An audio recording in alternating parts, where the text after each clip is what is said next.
Hello guys and welcome to the channel. Today I'm going to show you a few tips to do if you cannot find your Bluetooth accessory on the TECNO Camon 18. So when I have a problem with my headphones or any other Bluetooth gadget, I will start from the simplest way. Just switch off and switch on again the Bluetooth connection to restart it. You can also try to restart your phone by holding the power button for a few seconds. Just give me a second. And tap on the restart. A little bit obvious, I know, but sometimes it works, so just try it.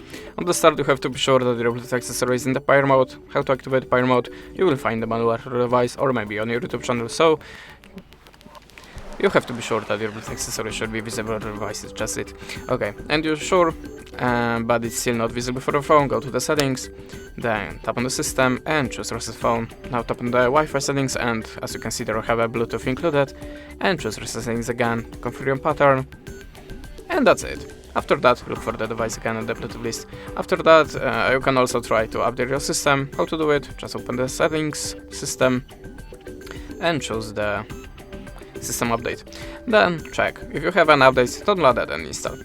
And the last recommendation from me, check your Bluetooth accessory in your phone or another Bluetooth device to check which one is visible, which one is making problem here. That's it. Thanks for the watching, leave us a like or a comment, and goodbye.